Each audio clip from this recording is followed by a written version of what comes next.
Hey, good evening, everybody, and welcome to the second edition of the Huskers Happy Hour, Husker Happy Hour.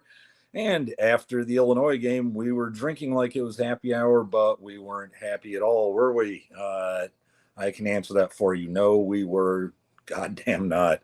Um, we got a lot to unpack with Illinois. Let's start. Tell you what, let's just start talking about the defense. I was gonna run that down the pole a little bit, but it's just going to be in the back of our minds till we start getting it out there. And I believe I said last week that giving up all those long drives to Northern Iowa was nothing to sneeze at. It meant something. I didn't know it was going to mean this much. We got pushed around some. We their line worked our defense, kept the ball for long periods of time. Now there wasn't a difference really in time of possession this time.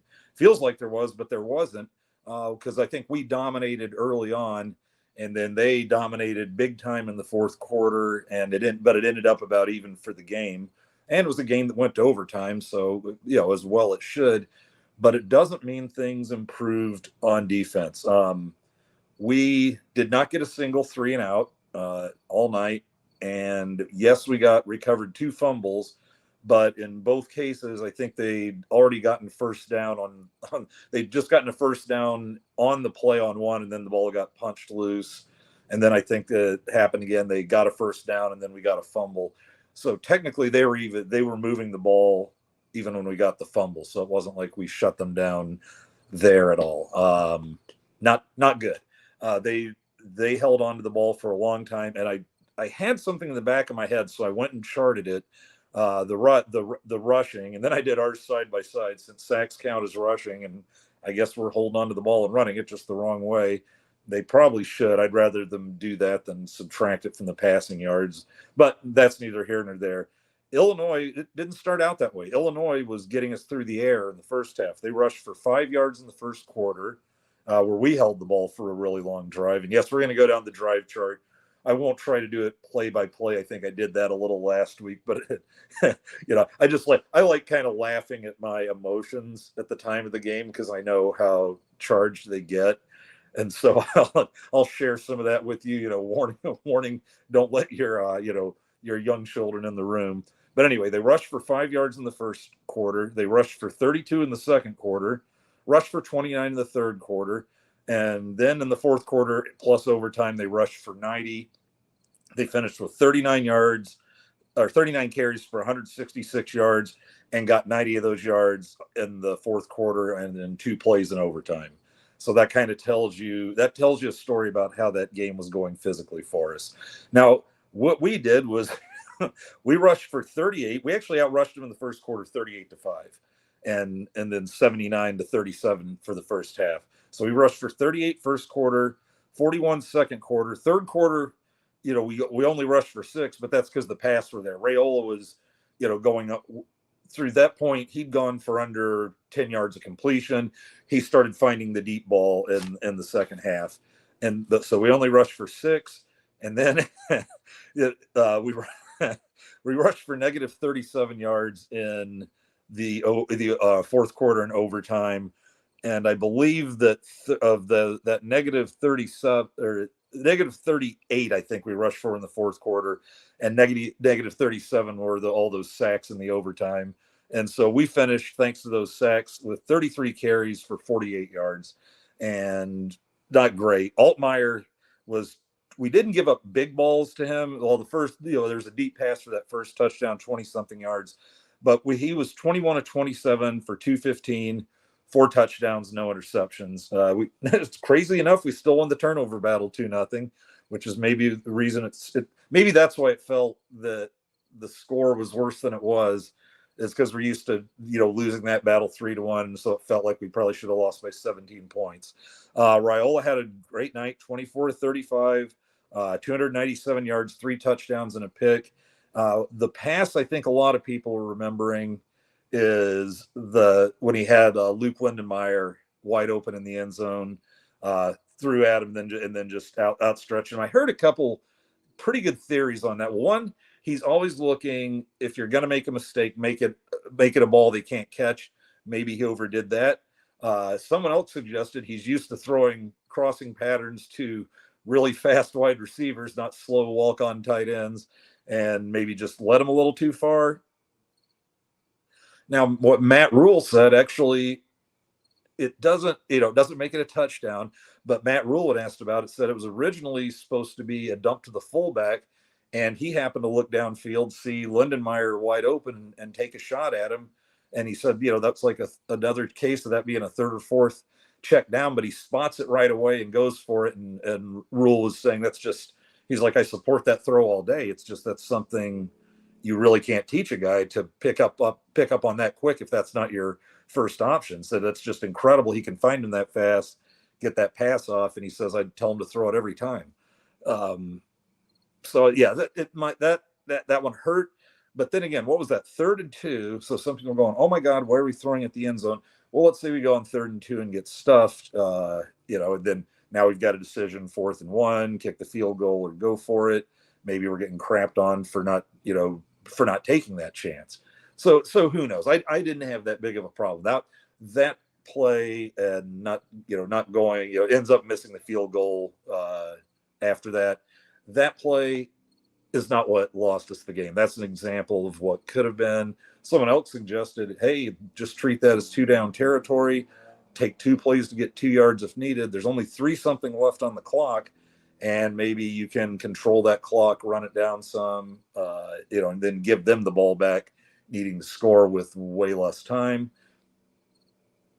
Something to think about there. I don't necessarily disagree with that either. And let's see, and Raiola once again, and this is becoming his calling card.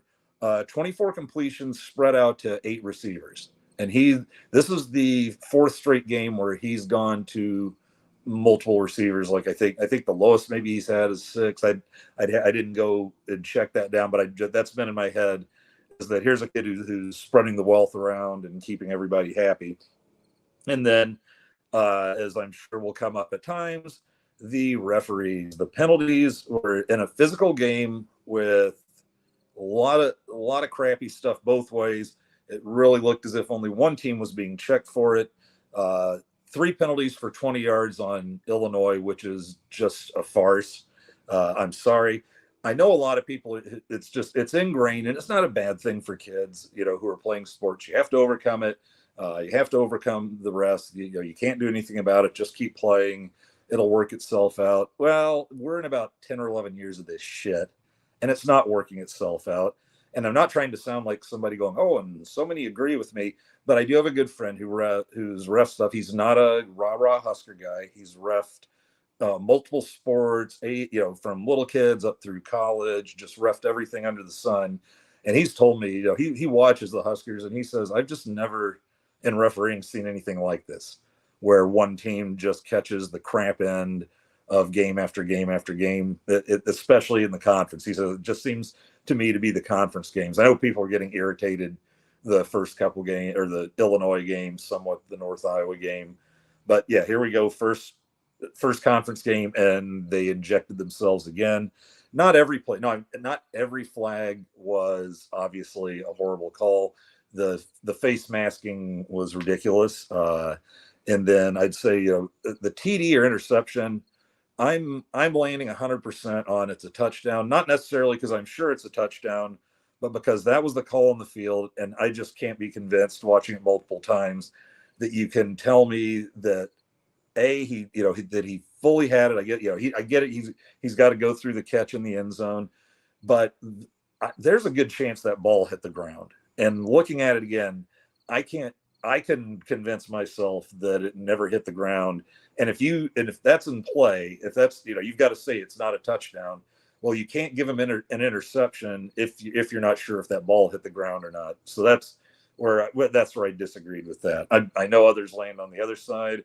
Another reason I'm really pretty sure you just have to let that touchdown stand is it really did, just stuff I read online, listening to the yap in the press box, it really did seem like 50-50. It was 50% were interception, 50% were You can't overturn it, and it just felt like it shouldn't have been overturned. There's also the case when John Hull missed the field goal, and here's this guy going right up to him, and it's not like he's celebrating. They didn't block it. They didn't get the laces spun. He just, excuse me, sent it off to the left. And here's a guy just up, not just talking, because they're kind of, when it's just the jawing, they tend to let that go. But he's up there wagging a finger in his face and chirping and laughing. That's a taunting. I'm sorry, that's a taunting. There were two uncalled late hits. The one just blatantly obvious in the overtime where Banks catches one for 13 yards, gets popped, a good second or two after the play is over. And then on the one where they were going on 4th and 1, now they call one on us and unnecessary roughness for trying to pull the ball out after the whistle. And it was way after the whistle. I mean, to call tugging on the ball after the whistle, you've just described every scrum fumble, of all time. But no, trying to pull it after the whistle. But then right when that happens, right in front of everybody, Illinois guy shoves a Nebraska guy. He goes tripping over another guy and falls down. 3 guys turn around. All right, where's our flag? And doesn't happen. And also that wasn't first down. They had a great, top down shot of it, and it doesn't look like he's like the ball carrier is close to the marker. So there's that. And then my favorite of the evening, just because you saw the Huskers coaches laughing on the sideline at just how blatantly stupid this one was you finally get a procedure to slow Illinois' roll, and then they decide to have a chat. Oh no, I guess we've decided that Illinois called timeout first, and that's where you just had the brass coaches laughing and going, get out of here. And I think at that point they were done. But anyway, that's my talk about the refs. I said much worse things about them. You'll probably hear about some of them on the drive chart. But anyway, that's where we are there. Now tell you what, let me say my thing on the D so we can get some comments in there, and then we'll start hitting the comments up. We've got a defensive problem. It's pretty obvious now. And for me, it goes back to last year where we were like a top 15 defense. And I was always putting that caveat out there. And I might have said that last week. I said, but are we really that great when we had 5 games against teams from our division, not just the conference, but the division? And 5 of those teams were ranked as 10 or 5 of the worst 10 offenses in the NCAA. So I was like, now, is that skewing it a little? Are we really that tough? Or are we tough against teams that just aren't much of a threat to score at all? And so then came being driven on by Northern Iowa. And I have a friend who's an Iowa fan, and he says Northern Iowa is where you get a lot of football players who can't quite make the grades, who are big, they're good, can't quite make the grades, and they really go after the big linemen at Northern Iowa. And this is a team that's not done well this year. They needed 10 points to beat St. Michael's, Minnesota team that had lost the previous week by 3 touchdowns to Sioux Falls University. And then I think they just had another not great game against Hawaii, who's not very good either, the week after. UTEP might be up to 0-4 right now. Colorado, it's fun to say it, but it's true. It wasn't that big a win. It was a big win because we hate Colorado's guts. It wasn't that big a win because those guys are couple All-American talented guys, and really soft interior lines, especially on offense. So keeping the quarterback clean, running the ball against them was not, anything to go doing too much bragging about. So my question is, if that was kind of, tainted a little last year just with the quality of the opponents, but now you're getting pushed around 2 weeks in a row. And now the second team to push you around is a team you shut down last year. We beat them 20-7, same quarterback. Reggie Love left for Purdue. We'll talk about him very little tonight. And then they got in, there's, I can tell they got in, a transfer wide receiver who, while you've never really heard his name, he is the all-time leader in receptions and receiving yards in NCAA Division I. And he had a couple catches. The name escapes me right now. He didn't have a huge night or anything. And then, and they've still got Altmaier at quarterback, but this year he's shredding us. And we got not just run over, because we didn't get run over early, but they kept Altmaier clean, and he's quick enough to get away. But we also, God, how to put this? they wore us out. Fourth quarter, this is showing how much better than Northern Illinois they were. Is Northern Illinois never really wore us out. They kept us on the field. They gained like 3.9 yards of play on these 16 play drives, but they didn't like wear us out. These guys wore us out, and it showed in the numbers where you could just see they were opening us up in the fourth quarter. And that's worrisome because I thought we were deeper on defense, and we got tired. And the thing that I ask now is, and also when Tony White was hired and everybody's, hey, 3-3-5, I'm like, do we really just want 3 down linemen in the Big Ten? I know everybody doesn't run like 8-man line, but most of the lines are pretty solid. And I was thinking that could be a size advantage, and we just got away with it last year. Or do we really or is this really going to be a problem and everybody's seeing it now on film? Just slam into these guys. You may not lead early, but you'll wear them out. Or is this all fixable? I'm trying to present like is this the nuclear option where this D isn't that great, or these are mistakes like tackling that can be fixed? But in that fourth quarter, it sure looked like they weren't just missing tackles. It looked like they were opening holes that weren't there in the first half. So yeah, so comment about that, and let's go see what we got here. We've got some piling up. I see. Oh, Highlander gun. There's apparently a little competition once I post the show on YouTube, like the episode. There's like a fun little competition. Maybe we'll have to start keeping score. Highlander gun, you win tonight. Let's see. So we got Highlander in first. That's right. Tiger Shark Diver. You know what? Let's let him have it. Damn it. We did it. We lost to Bird again. I think now we're what 2-2 or maybe 1-2 against him since he came waddling into Illinois and saving downtown Lincoln's Arby's franchises. Let's see what we got. I ain't mad at Bert, says Pit Snipe Husker. I'm a little bit questioning MR Jr. Who's MR Jr.? Matt Rule? Well, we had some questions for him. I'll give you that. I rushed for more yards than the Huskers in that half. Yeah. Minus 32 for a half. That ain't good. I get it. It's from sacks, but from like 52 yards of sacks, which still means you only rush for about 15 yards in the second half. Granted, the passing was working, but Illinois was hanging on to the ball. Yep. Pit Snipe Husker, Rogie Gun, TSD, the usual suspects. Which happens first, 100-yard rusher or receiver?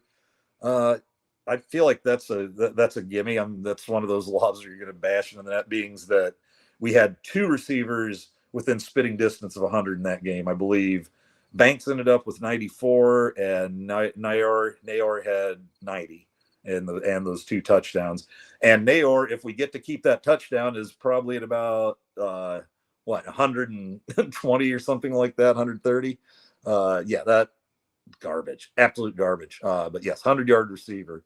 I tell you what, though, against Purdue, and their defense is trash.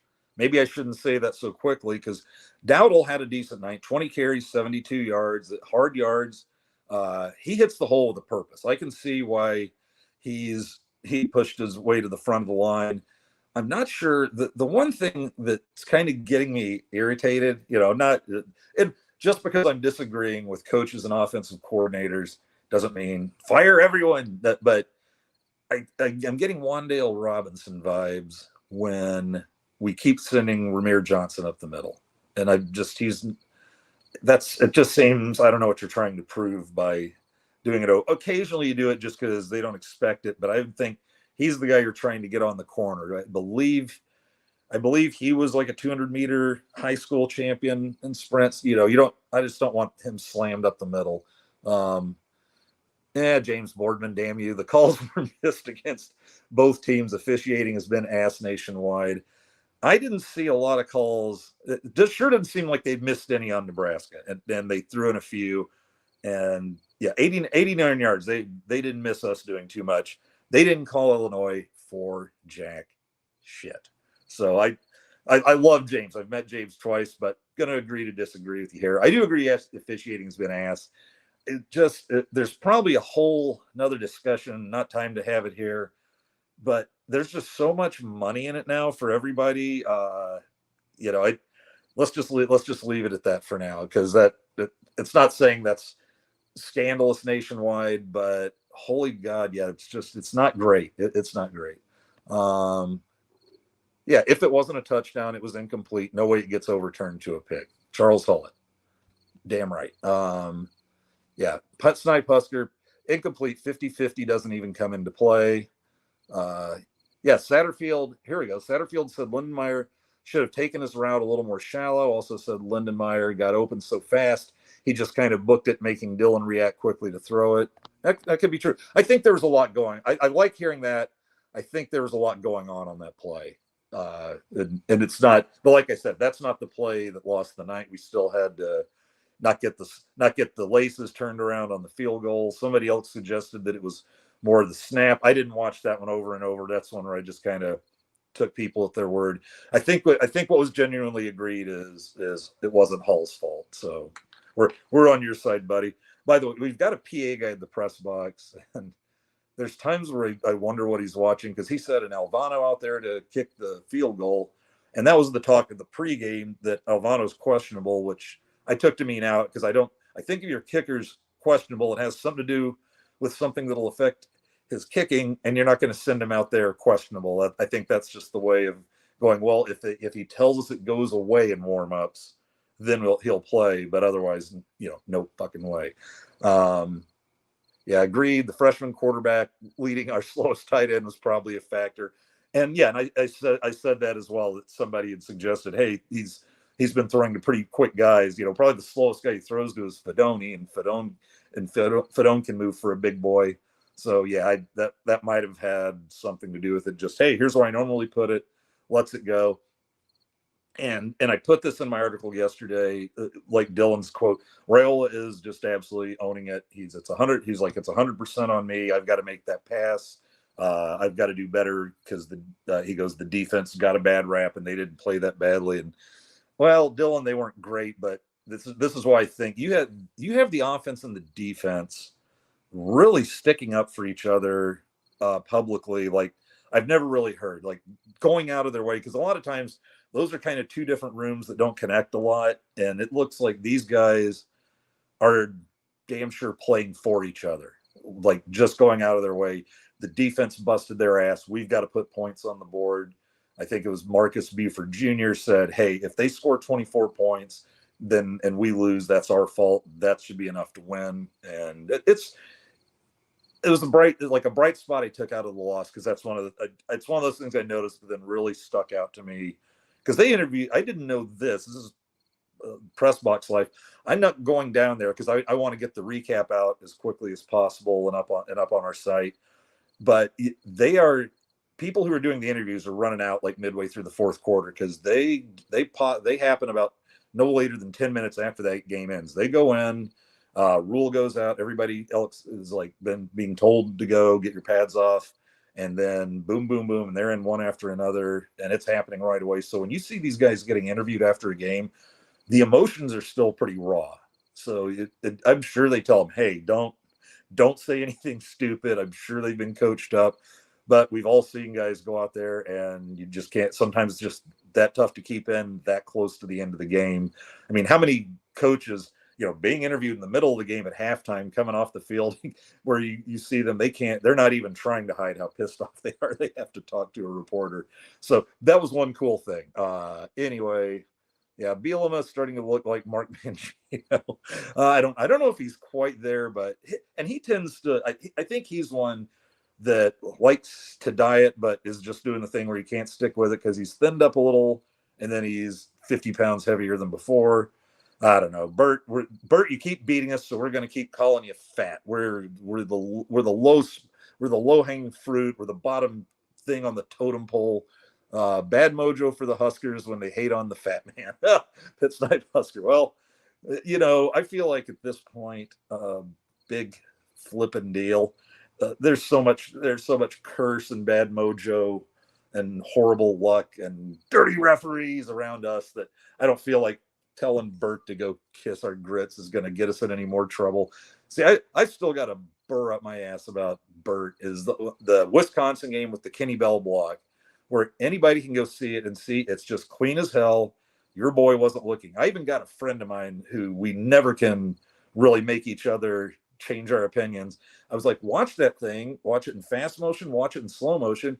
Kenny Bell pulls up. He puts the shoulder smack in the middle of his chest. He doesn't jump into him. He doesn't run through him. He hits the brakes and pops him with that shoulder, and he maybe takes a step. So that's not dirty. And so then it's a horrible flag. Well, then Bert decides to take offense for, I guess, just not letting him go because there's no way to hit the guy not paying attention to you and not have him look like he's doing ninja spins in a bad Seagal movie after being punched over the pool table. He started sending guys after Taylor Martinez late. You won't change my mind because all of a sudden Martinez is getting hit low, hit after whistles. And I was like, that's something that happens once and the coaches say, knock that crap off. When it happens over and over, that's probably going the other way. Even if just by their silence, the coaches are going, go ahead and take him out. It was bullshit. I've never forgiven him. I still haven't. You can't rush three, get zero pressure, and give their good quarterback 8 seconds to find an open receiver. He looked like Tom Brady back there. I want to see, because I think we blitzed a couple of times. Like, we hadn't blitzed once leading into that game. Never sent, and on a three-man front, I still say sending a fourth guy is not a blitz. That's still just a four-man rush. So, yeah, but he was getting time, and boy, eesh. Yep. Huskers missed Reimer and Heinrich at linebacker. Well, I think they were missing or Henrich, I'm sorry. I think they were missing Henrich just about all of last season or most of it. Definitely miss Reimer. I'm telling you who stepped up this year. Like, for me, a bright spot, and I didn't go to prep, but I got to watch him a lot play in high school. And for me, he was always the most noticeable guy on the field for prep. Just the violence he played with was Bullock. But he was only like 190, 195. But he just struck me as a mean bastard. And he flew to the ball, and then he stuck out in 2 straight spring games for me just by flying to the ball. He had one where he's going against the ones and just goes slashing in on a sweep for like a 6-7 yard loss. Covers Oliver Martin on a play and comes in to break that pass up. And I'd said, usually I'm dead wrong. I called it out early. I said, you may not see this guy as a starter, but don't be surprised if you do. You're definitely going to see him on more than just special teams. This guy's got a nose for the ball. And at that point, they were up to like 205 or 210 with him. I'm like, and they're putting on weight, and he's not slowing down. So keep an eye out. He was a bright spot. He had nine tackles to lead all tacklers in that game.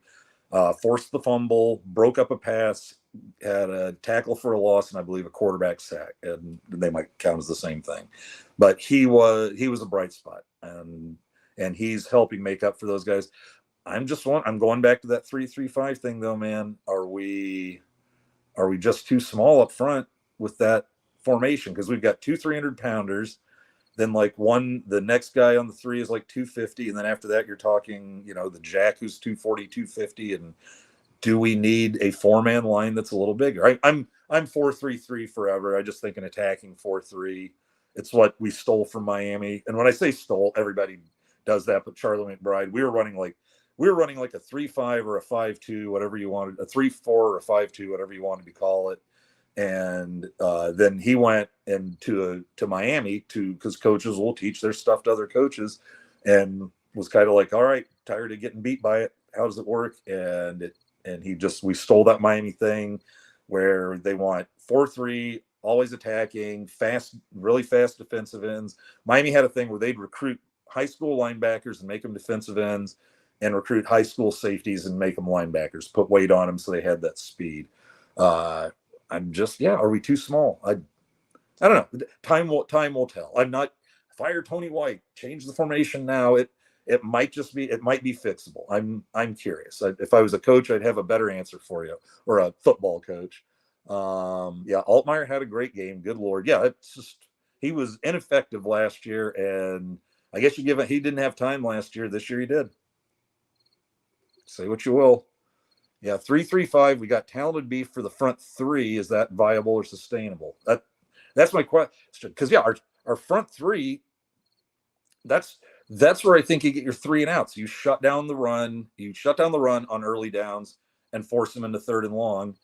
And these guys are top notch. Nash, Ty, I think Ty's a Sunday player. Pretty sure Nash is a Sunday player. Jamari Butler he was our leading tackles for loss guy last year.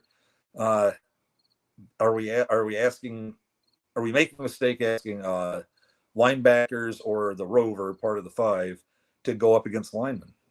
I don't know. It's not one of those things. The sky is falling, but there's a crack in the wall right now. Is it plastered or is the foundation coming apart?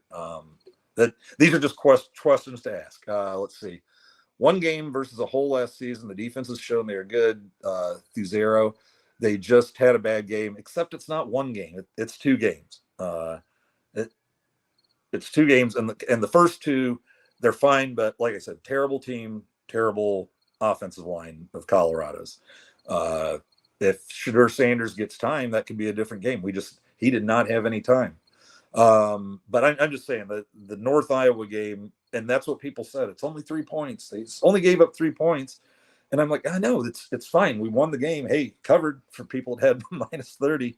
But it's an issue when a not super great 1AA team is able to move the ball against you all game long. And thank goodness they didn't really have any, significant athletic threats like game changing or game making, game changing guys. Otherwise, because that 16 play drive, they averaged under 4 yards a play. They could get like 3 yards whenever they needed it, and they did it on 4th down twice. We'll see. Oh, Pit Snipe Husker. That's just wrong. This team would beat Mike Riley's best team by 50 points. That they're not that soft. Come on now, Mike Riley. Oh no, it begins. Pit Snipe with shots fired. Purdue did slow 300 plus rushing yards in 2 games and 200 plus, so it may be rushing. Yeah, okay.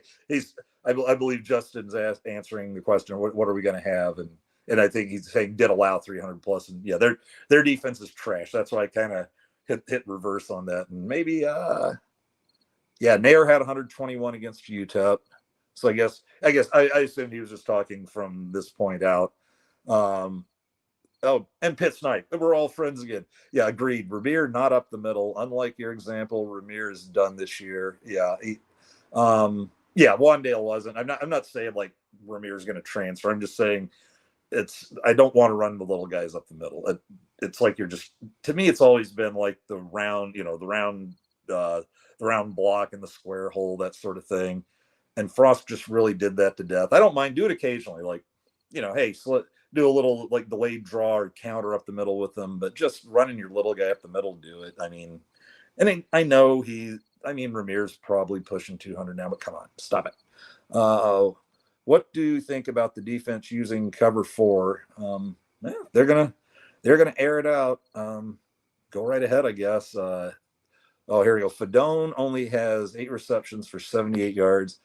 Fedone, he's had both knees, ACL tears in both knees, I believe. I just don't know if you're going to return. He was never going to be the next coming of Brock Bowers once the knee injuries started happening. I'm happy to see him on the field. I'm glad he's fought back, but he probably lost a step or 2 there.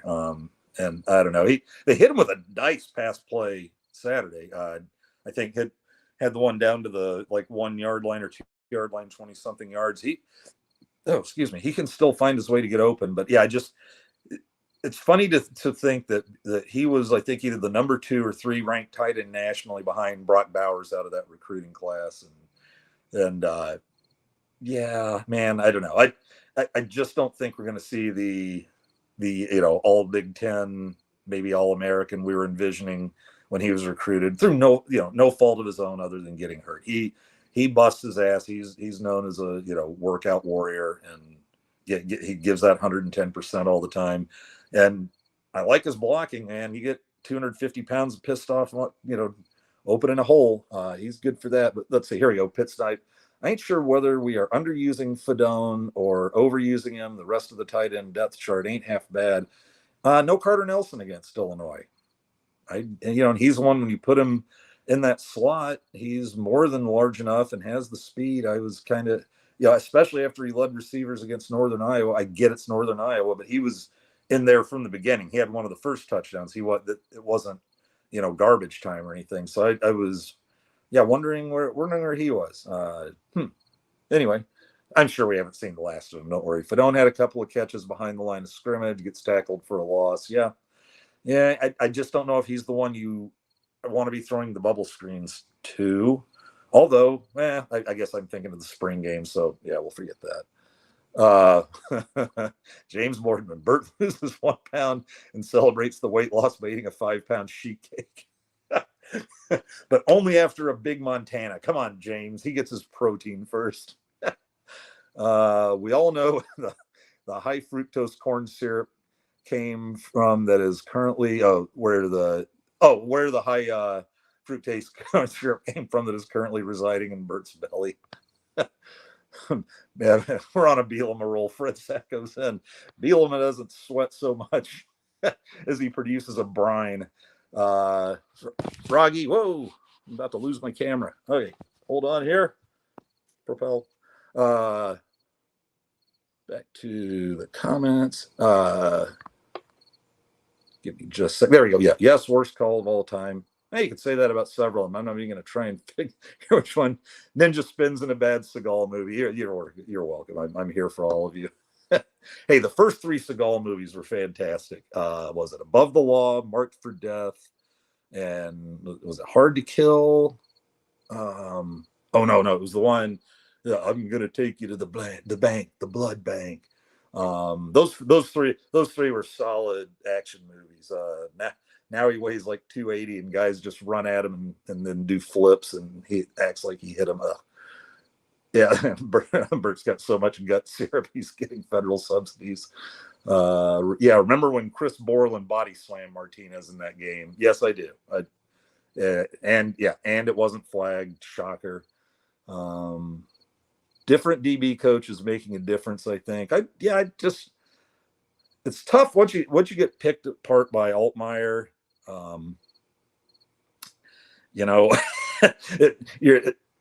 You're not maybe ready to celebrate the secondary, but I think he is an upgrade at that coach. No, nothing against Evan Cooper, but I'm a Butler guy. Fred Sacco. Rim shot. Callahan said, burn the boats. Bielema said, don't touch my gravy boat. Tiger Shark Diver. I'm just not a fan of 3 down linemen. Me either. I mean, I'm supporting, but that, okay. I've hammered that one, I think. Fred, my biggest concern for 3-3-5 was having enough bodies at D line. Tough to do in the NFL with too deep depth at the spot, let alone college. And I mean that's enough big bodies is that's an issue no matter what. It's the most, I think, offensive and defensive linemen are the most sought out positions in the transfer portal. Which is why I'm kind of glad we're getting back to let's recruit these guys young and let them sit for a couple of years. Well, not Gunnar Gotchel anymore. Gunnar, you're up because Turner Corcoran is out. That's down to our 3rd guy at left tackle, and we're in game 4 because we lost Teddy. Now we lost Turner. Osborne brought in Kevin Steele as linebackers coach to help McBride with the installation of the 4-3. Yes, that is correct. Thank you, James Boardman. Funny Kevin Steele story. It's just another reason I hate Mike Riley, and I won't take these rule comparisons to Mike Riley. But when Mike Riley was hired, he was a bum, but then he brought in all of his bum friends, and he had Ed Orgeron and Kevin Steele publicly begging for jobs.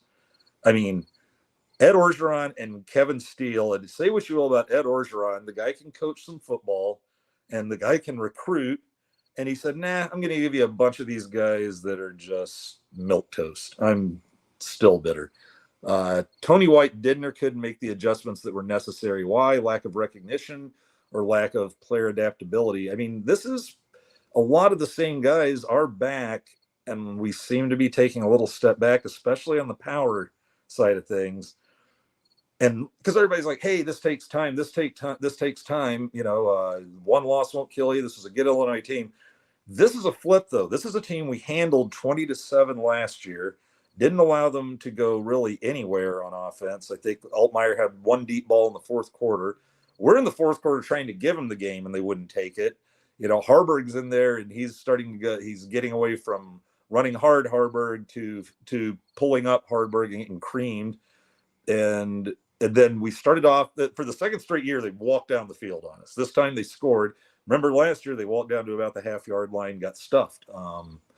So that it's one of those things. I know it's a process. I know it takes time, but this feels like we just slid back down the hill a little bit instead of, hey, lost, but hung in there and all that. I don't know.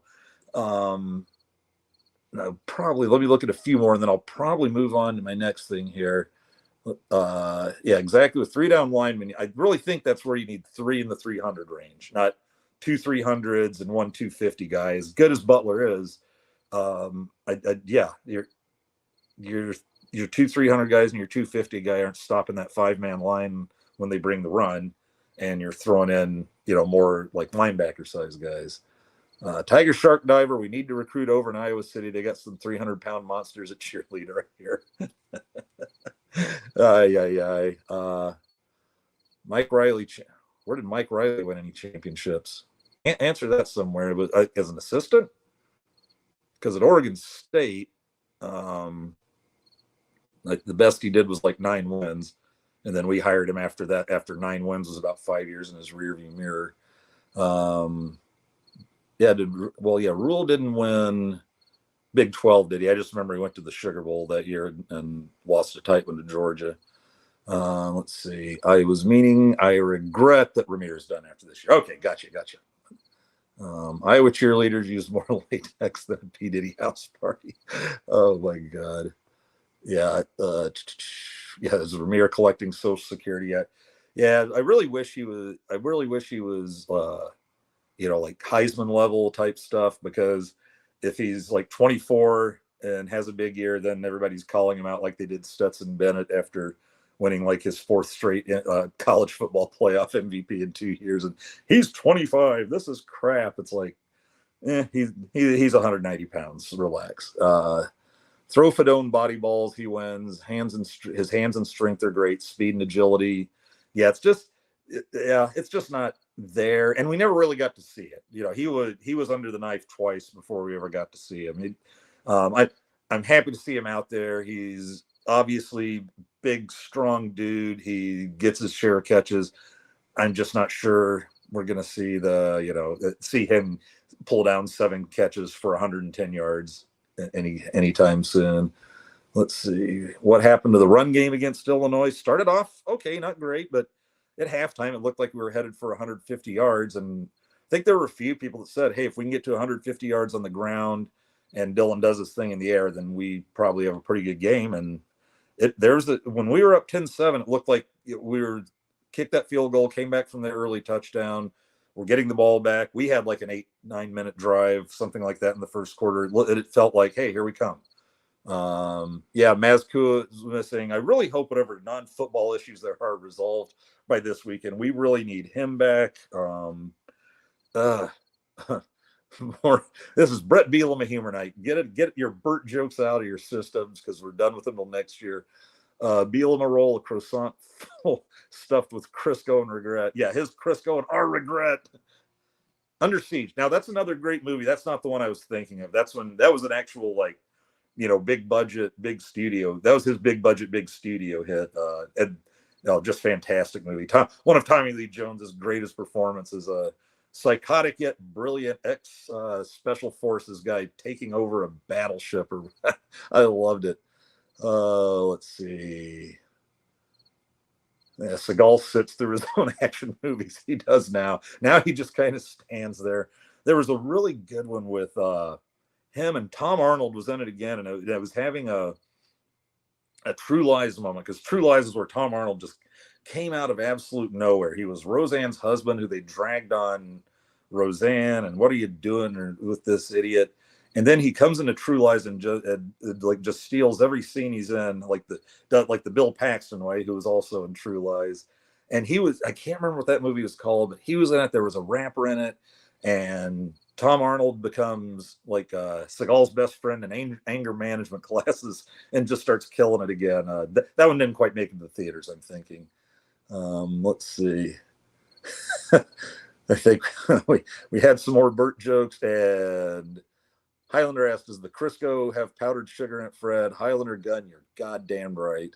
TSD, glad you like it. Yeah, I think I've got behind me a picture of the 200th sellout, if I'm remembering what that one is correctly. I got Warren on the right, and that ticket hanging down on my left. Okay, so my left on screen, I guess, or my right.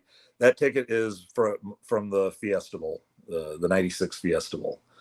Let's see. Mike Riley is like the Mr. Rogers of football, only without the talent. Yeah.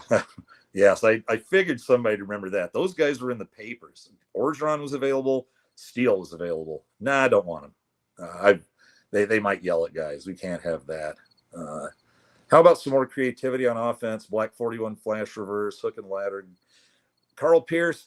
I'm telling you, I'm not that disappointed with the play. Like last year, you heard about a lot of griping about play calling, but you didn't have a quarterback that could really deliver the ball with any consistency. So that there wasn't going to be much. So I kind of gave him a pass last year.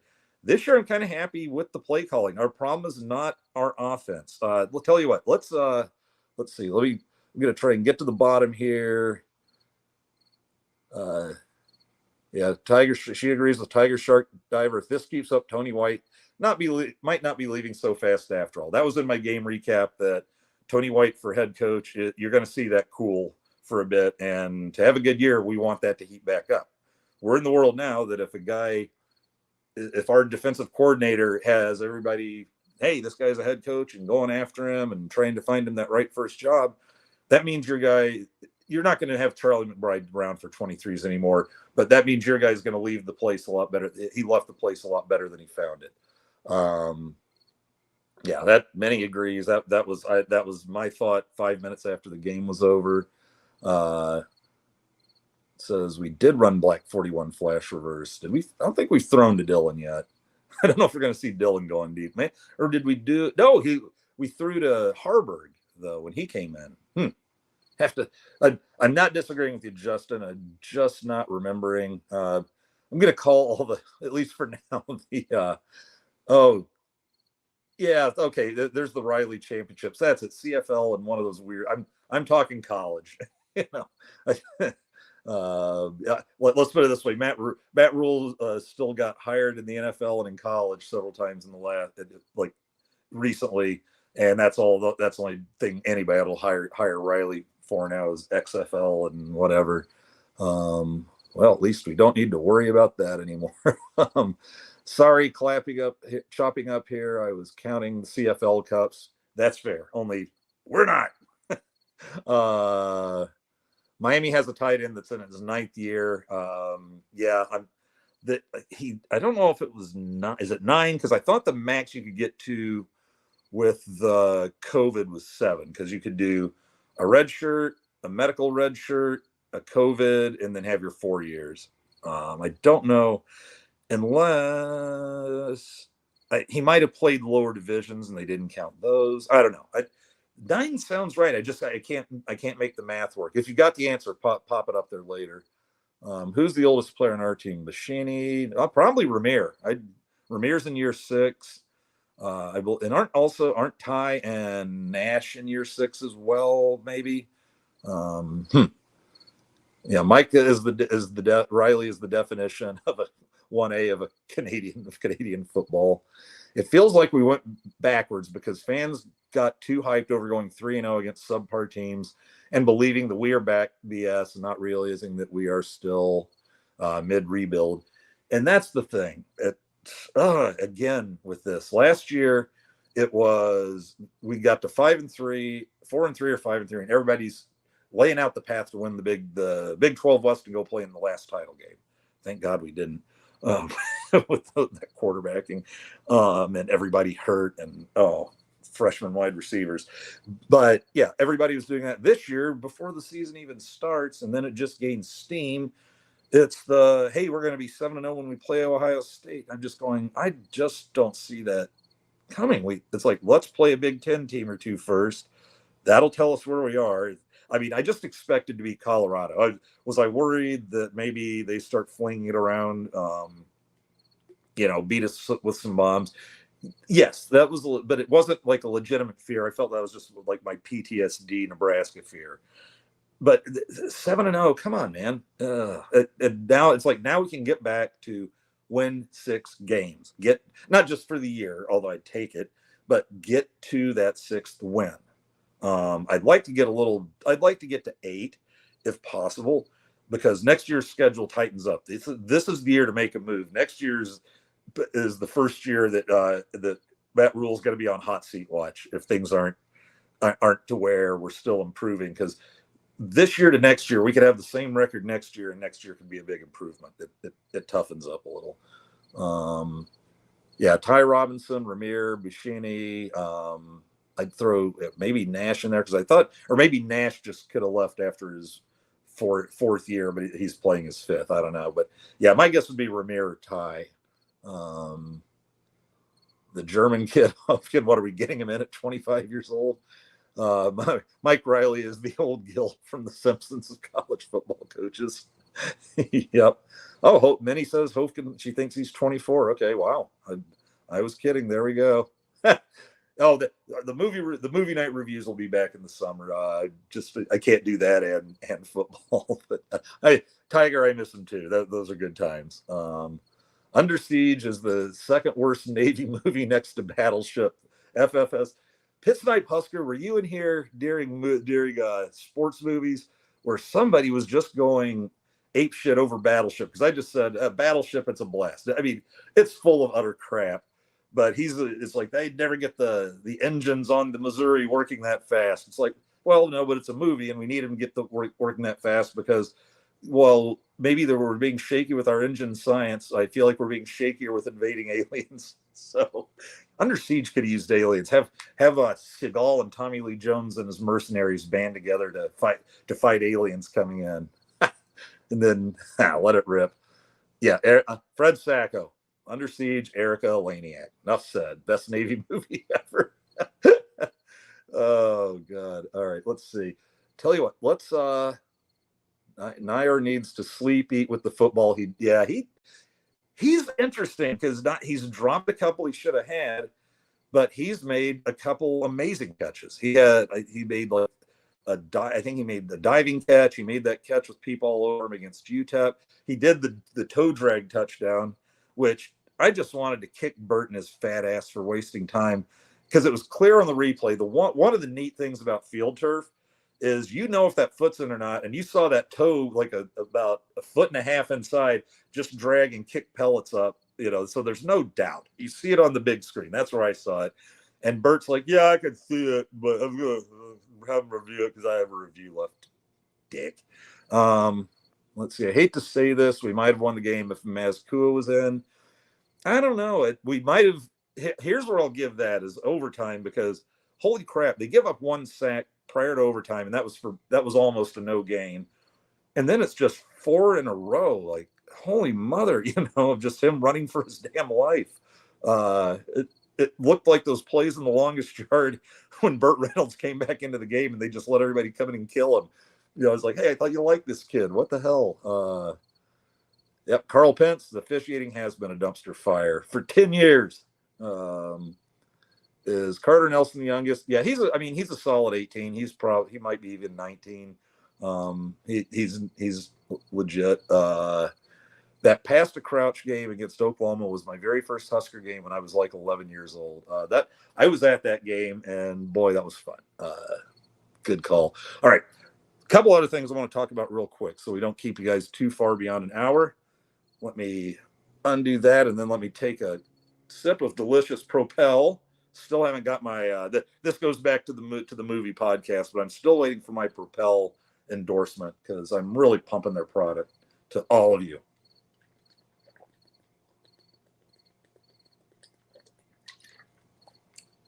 little thirsty tonight. Okay, I next thing I'd kind of like to talk about our offense. I think they're better than they're showing. Um, the first two games they get basically shut down at halftime. They are cruising. Rayola's throwing for nearly 200 yards against UTEP in Colorado, and to an extent also against Northern Iowa. And then in the second half, it's just all right. Let's just ground and pound this one to the finish. And Rule's talking about Rule is talking about the how to put this that he wants to do that, and I'm of the notion that you can't really turn going for the throat on and off. You should practice it. Come out in the second half and try to put it away. Whereas I think maybe he was seeing 28-0 Colorado, 30-7 on UTEP. Maybe he was seeing that as put away. He knows they can't do anything on our defense. But maybe just for the offense, I just think maybe you let them have a drive or two, or they don't stop doing what's been working. And is there a little fear of things going wrong? The freshman's going to throw a pick, and at least his picks have basically been punts. And the only two picks are those two reverse from catches, touchdown to interceptions. But the last two games, you've got these other teams going out, controlling the ball, scoring. We're not getting any 3 and outs, to where I'm saying I think this is a 40-point a game offense, and not just against the UTEPs of the world. I think they could have put 40 on Colorado, and would have put 40 on Illinois, because Illinois is coming in here with a great defense, and basically we shared possession time. We're very close in yardage, so we put up about 700 yards together in yardage. And generally, when somebody goes for 500 something yards, the other team's only going for about 200. So 700, nice total yardage for the game. I think we're a 40-point offense. We went, what was the halftime score? 17-14. And then we only get the one touchdown in the second half. Well, we had another one taken away. I'm not going to I don't have that many complaints about the offense. I'd like to see us running it a little better, but now we've already got, 3 injured, just got our third starter injured, I guess. Our second starter, or 2 injured and 1 missing for non-football related issues. So now we're kind of like last year, where the line's getting beat up again, and we're still scoring points. This is offensively, this is night and day. Last year, if the defense is playing like they are this year so far, a 5-7 record's not happening with say that offense to go. Our offense is the one that's more the reason we're 3-1 right now and not worse off. With Dylan Raiola, say what you will, has been as good as advertised.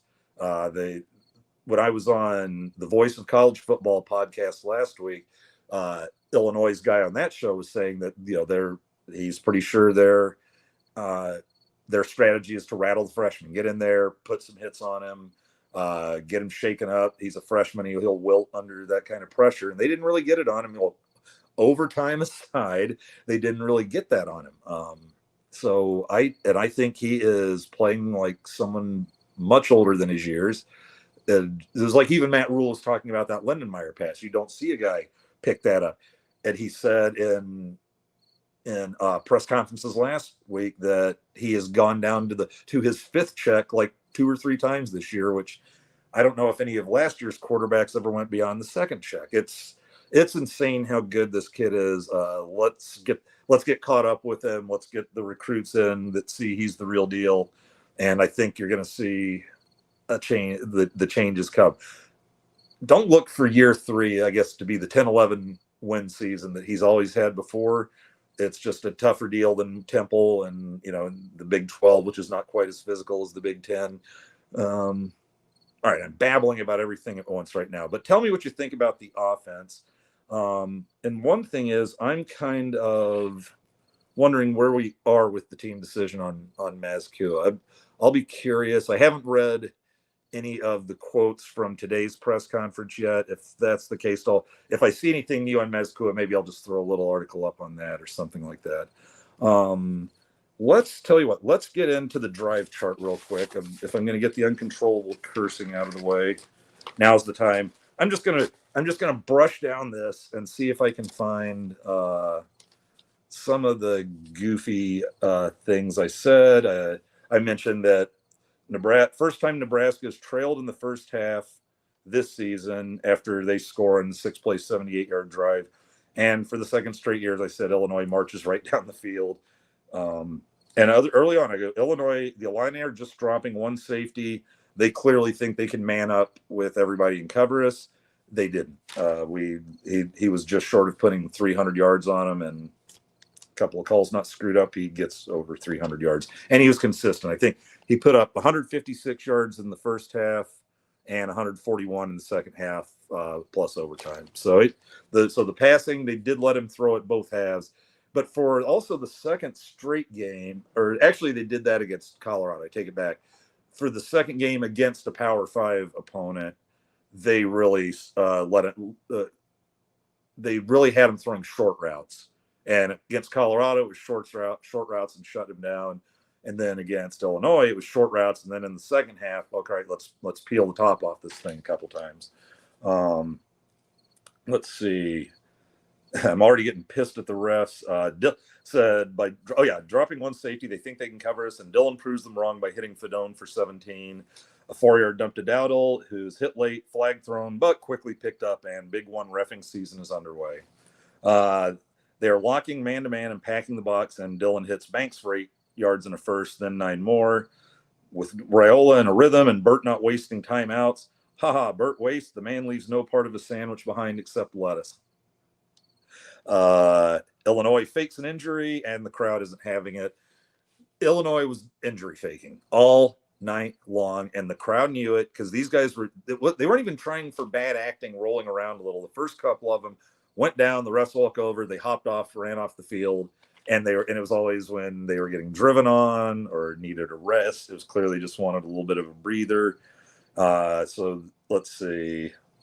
But that was our 18-play, 72-yard drive that took 8:40 off the clock to take the lead, 7-3. I'm like, Burt not wanting to fake another injury after the bad acting job calls a timeout.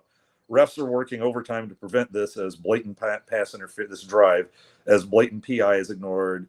Complete just out of bounds. Complete pass just out of bounds. Alvano on, but it wasn't Alvano.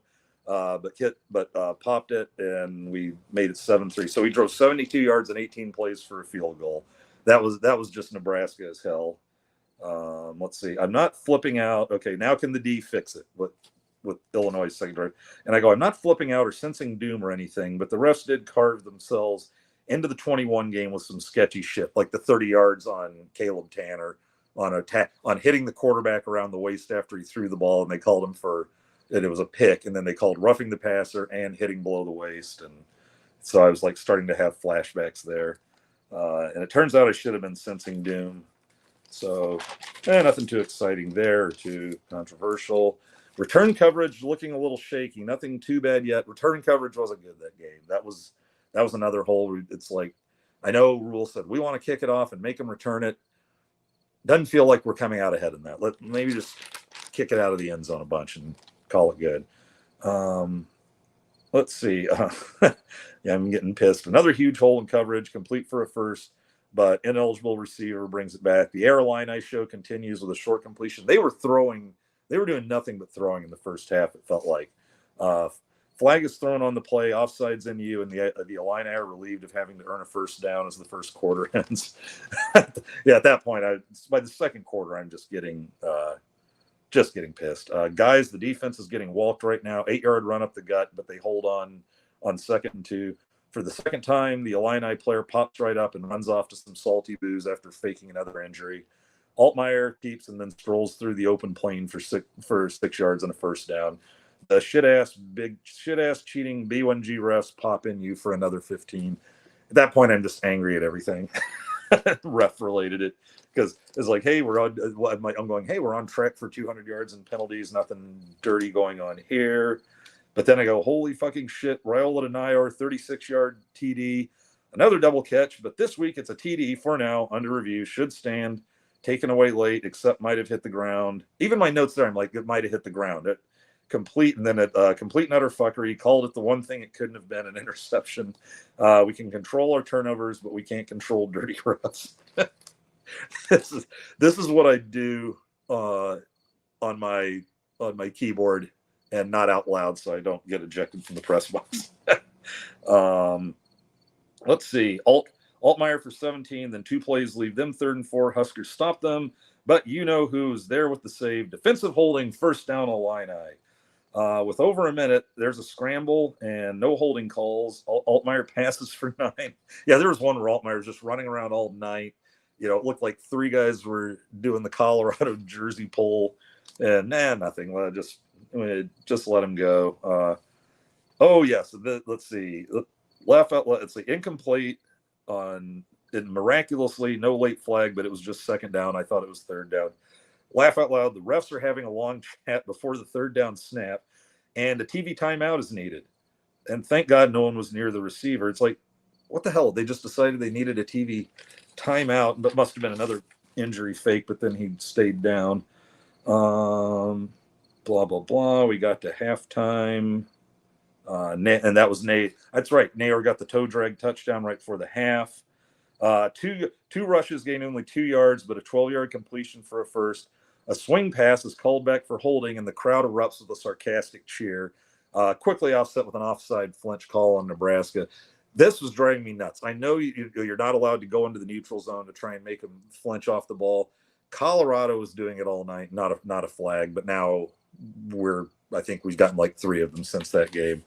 But I'm not kidding about that sarcastic cheer. That was a Colorado game level roar in the press box when they called holding, because first of all, they call holding on our Big Ten opponents about once a season. And then they just weren't calling anything in that game. And you could almost hear, you hear the cheer go off, and then everybody in the press box was just laughing. And that's when you know the refs are really killing it, when they're being mocked by the crowd instead of just screamed at. Here we go. They've got the ball. Now it's 4th and 1. Yeah, this is the double personal foul. Now it's a 4th and 1. It's close, but then a flag flies. So a generous mark and a 15-yard Christmas present, although that turned out to be genuine, like coming in really late and trying to take the ball away. But a Husker player was shoved and tripped over one of his own guys. That was fine. Now we're reviewing the mark, which is ridiculous because they didn't have any kind of good replay that they showed. And then I saw one later that showed clearly not close. Shocker. Yeah, that's right. This is what I'm starting to want to throw pencils around. Now reviewing the mark. Shocker, upheld. Fuck it, touchdown. Refs keep it alive for the tie. Huskers 17, Illinois 17. But 11 plays, 57 yards, 5 minutes. It was just, ugh. And then, let's see, after an incomplete, Rayola fires a 44-yard rainbow to Nayor, then makes everyone's like heart catching their throat, throwing under pressure, but it's to a wide open Fedone for 29. And that was one where it's like he kind of threw it weird off balance and put it on the money, and let him cook. And then it was the 1-yarder out. Bonner, happy to see Bonner score TD. And Illinois gets the ball, and I had typed in, that would be a great time for our first 3 and out, and Fegan for 11. Fuck you, universe. So there we go. No gain, but then 16-yard gain, and then 15 more yards on NU. That makes 84 penalty yards on the Huskers with most of a quarter to go. We only got 5 more yards after that. Well, Bert's guys do have a rep for gentlemanly play, which they don't. That's hashtag sarcasm. Kudos to the Illinois training staff. The Illini have been dropping like flies, but amazingly, they popped to their feet with no sign of injury. Bert's gotten 5 or 6 free timeouts this way tonight. After a scramble on 4th and 2, touchdown Illinois, we've just got to find a way to stuff them, even with the free 15 given most drives. Huskers 24, Illini 24, and Rayola sack to start things. Okay, so I take it back. They did get like a 9-yard sack. No pass interference. Obvious pass interference, none called. Incomplete. Dylan fumbled. That's when Dylan fumbles twice on the series, but Huskers recover both. Nebraska blinks first as the Illini get a 3 and out. And I think that was their first 3 and out. So we got 3 plays minus 13 yards. And then crowd's trying to will the D, but this quarter they've been getting gashed, and it continues. Altmaier hit for a 5-yard loss by Princeville, fumbles, and Gabayor recovers. Gabayor. I've got to go on the website, the team website. The roster actually has little ear emojis or whatever you can click on and get the correct pronunciation. And I never realized how badly I need it till I get in the middle of a podcast. So I'm trying. Gabayor, if you're watching, it's not intentional. I swear to God, I'm not mocking your name. 5 yards to Barney for first down, then trickery, snap to Harburg, throwback to Dillon, passes to Banks for a first down. Yeehaw. I was like, that's a lot of throwing the ball around for 5 yards. Let's get him downfield. Dowdell for 5-7, loses 2. Nice tackle in space. Dillon, misses the wide open Lindenmeyer. That's the only reason I wanted to go through this drive. And then Hull pulls the field goal, or MFer. And my next comment is MFer. Motherfucker. Boom. Yeah, goes gashed on the first play, goes through us like butter for 8. I think. Oh, and that was one where you saw our guy go down and pop up right away. I thought that was Matt Rule's subtle middle finger to Burt. And then they did one literally like a few plays later. And so that's what it is. Like, goes through. I think we may have faked an injury back just as a middle finger to Burt. Nebraska starting to call their timeouts as Illinois slices up their gut for the third time in 4 plays. And a 7-yard completion for a first, but Cam stuffs them for 1. And another Illini takes a dive so they can take a moment and think about it. So Burt just turned around like 4 or 5 plays later and faked another injury as a middle finger back to Rule. Sherman sack for no gain. Here we go again. Nebraska burns their last timeout with 45 seconds left.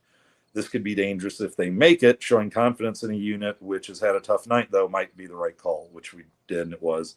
Incomplete, 4th down, and let's see. They punted it away, and Castaneda looked like he was gonna maybe do something dangerous deep in our own territory. It's like, no, let's get to overtime. The overtime stuff is pretty quick and concise, as you'll see. Well, shit. It's like, here's just my description of them. Well, shit. When they just blow in on 2 plays. On the upside, that Tony White head coach talk can shelve for a while. Illinois 31, Nebraska's 20, and Illinois 31, Nebraska 24. 2 plays, 25 yards. Jesus fucking Christ. And then the last note I put was flag because, of course, followed by a -9 sack, followed by grounding for -18. 3rd and 42, 13 to Banks. A late hit is blatantly ignored.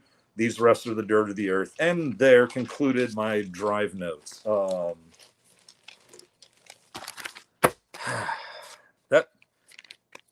That was tough. I think that's the last of what I have. I think I don't really hold back when I type. And I've told people, here's the thing. You guys have chosen to listen to me babble. God bless all of you. My friends, I usually babble incessantly about Husker football, about who don't really want to talk about Husker football all the time. They're okay people. I swear to you, there's nothing wrong with them. Everybody's got their failings. But I say this is the way, me going and watching these, spending all day down in Lincoln for the home games, watching these things, doing the article afterwards, all the violent note taking, it gets me not babbling to them near as much as I normally would annoy them with all my thoughts on Huskerdom. And I want theirs too. It's not just me, but I feel like I'm making all of our lives a little easier. So anyway, let's see what we got for comments and start winding her down here. Let's see. Where'd we leave things off? Okay, officiating is a dumpster fire. Blah, blah, blah. Bob Diaco is like a 10th year senior. He'll get there someday. Bob Diaco has nice hair. I'll give him that. Never saw a man who, it's like, well, I remember it was, Eichhorst thought he was like just some weird genius type of guy, which he wasn't. And like the ultimate insult to John Cook, he made all the other coaches come to practice one day and then stood Diaco in front of them. And first of all, you got your head football coach there too. But I think he said something like, this guy standing right here is probably the best coach that we have standing here at the University of Nebraska. And if I'm John Cook, I'm just going to go, yeah, Yeah, why don't you just fuck off and I'll be in my office if any, the rest of you know where to find me. Let's see.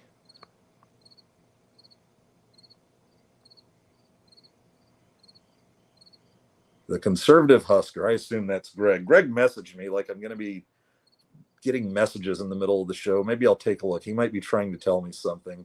So everybody's, hey, Greg, Greggy in the chat. Yay. Oh, no, he's the wrench. That's right. Greg Wrench. And he explained that to me once. Minnie must have granted Greg 30 minutes of screen time tonight. Oh, no, that's not happening. Ty and Ramir, here we go. Ty and Ramir are both 23, according to 24/7 Sports, says James Boardman. Okay. So that Ramir must have come in young. Tiger Greg lives next to Burton, Illinois, so we have to be careful of a mole. Greg is a social butterfly. I think he got in here for some good Rayola talk too. I'm excellent. If Greg keeps hanging out with our ilk, he may lose Father of the Year points. Tiger Shark Diver, how dare you? Got to improve from last season. Yeah, that's why I said this game didn't feel like a step forward or even ground held. It felt like a bit of a step back, but a lot of ball to be played yet.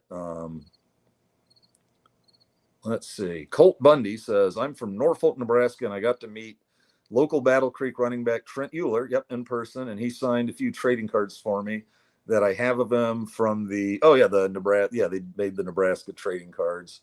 Cool. Let's see. Pit Snipe Husker. We got him going on the Navy movies. Watching Battleship was like watching a hobo shit in the middle of the living room of my childhood home. Not only that, a hobo with aliens after him. So once the hobo shit in your house, the aliens blew it up. Let's see. I really hope Malachi doesn't transfer. I think everything's fine with Malachi. It's what I would think is being sold to him, which would sound good, is we've got a huge room. We're already spreading it around to a bunch of guys, and we're losing the two leaders of that group.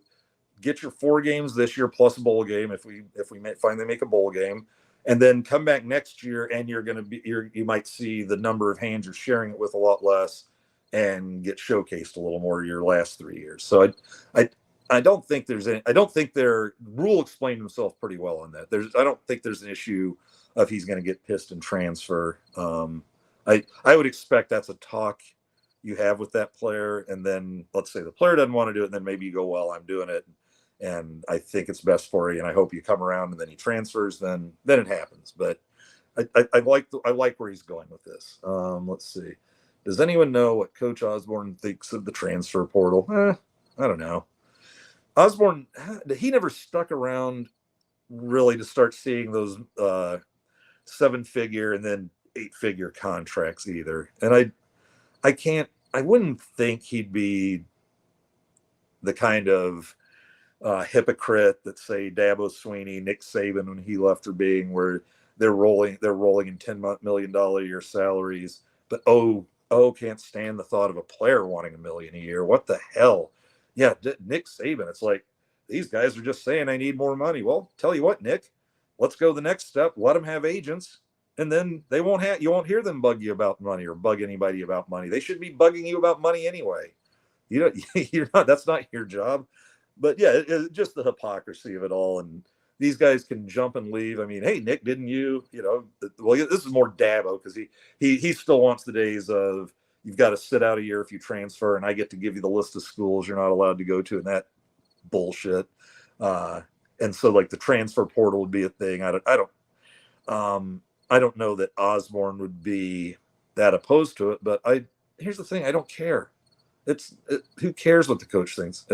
The coach should not have that kind of control until they start. Now, if you start paying the players, then it can be, you agree, maybe that comes with a 2-year commitment, a 4-year commitment, and maybe these guys won't commit beyond a year or two and will take less money to keep their options open. So that's part of the fun you'll have when the schools start paying, is, okay, now you can maybe start restricting movement because you're paying them. As long as they're just getting a scholarship like any other, like smart kids getting a scholarship, then you can't have different rules for them because it's affecting the amount of money you make, because that's hypocritical bullshit as well. Anyway, that's my rant. I just want to see Malachi play a season, please. Minnie, you will. What the hell? How long do we have to wait? Yeah, you'll see him this year. He's gonna play his 4 to 5 games this year, and this is a good thing if they do that, because that means if you see him this year for a full season, then then the receivers are getting hurt, and we're in that boat again as well. So I think it's going to work out with Malachi. I like the way that Rules has explained it, and I trust that he's not doing that against Malachi's wishes, or at least that they're talking about it. So, and also Malachi was coming off an injury. He may not be quite at full speed yet. And so if he's not going to be at full speed for a whole season and we're as loaded as we are, then redshirting really makes sense. It really makes sense. All right. Let's see. He's a solid 18, maybe 19. Easy, Andy. You may excite one person here in chat. I'm not doing that. Damn you. Tiger Shark believes in me and Propel. Propel's going to call any day. Time for another swig. Delicious and refreshing. Okay. We keep trying. He's an awesome guy. We got to, because Pit Spencer, we got to keep something in the barrel. Yep. Let's see. Also found out that it's Trent Euler night. Trent Euler, son of former Nebraska guy Todd Euler, who was, maybe that's where I was thinking of Trent Euler's. Now it's Todd Euler, because he was on the 94-95 teams on the roster. Andy looked like a Iowa cheerleader late with the rent. Oh yeah. Well, that's one attractive cheerleader then, Fred. Let's see.